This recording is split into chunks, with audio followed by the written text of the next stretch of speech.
The easiest way to adjust the steering wheel on these sport chassis trucks, or any M2 truck, is you got a middle pedal here. You've got your accelerator, your brake, and then a pedal up here in the middle, which is higher.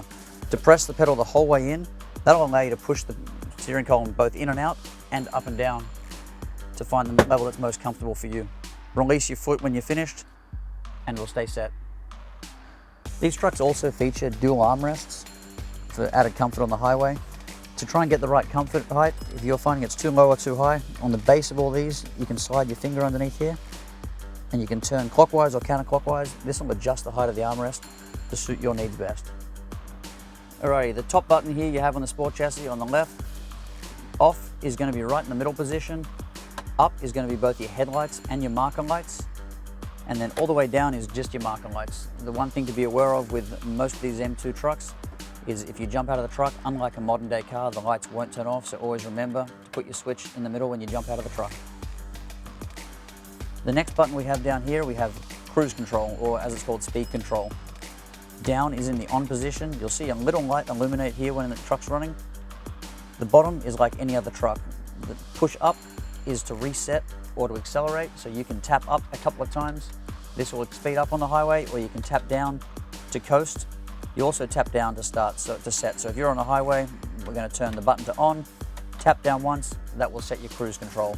Another neat feature of this in cold weather is you can turn your speed control on and tap set in the morning, and you can bump your idle up, and that'll cruise your idle at 1,000 or so higher RPM if you wanted to get the truck warming up quicker. The middle button we have here is just the increase, the plus and the minus. A common confusion, people see this above the cruise control and they think that's the speed increase. This is actually your dash illumination, so this is to increase and decrease the dash panel.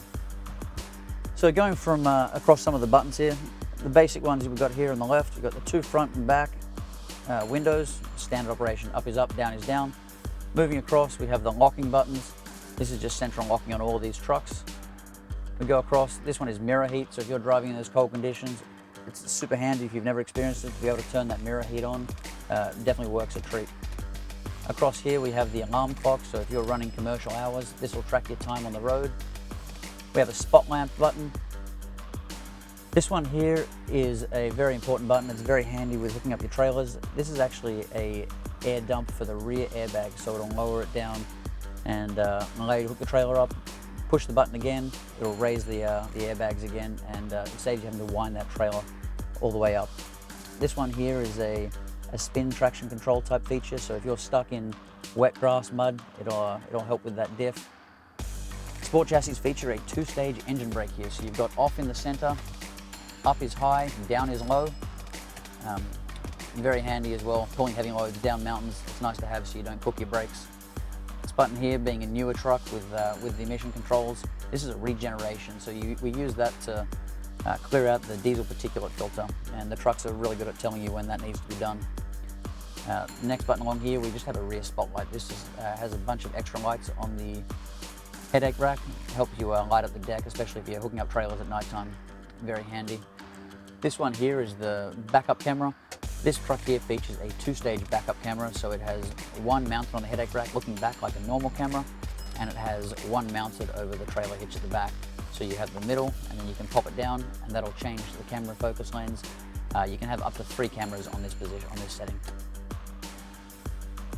This button here is on lane alert button. This truck here actually features a lane alert, which is an added feature of the newer model trucks.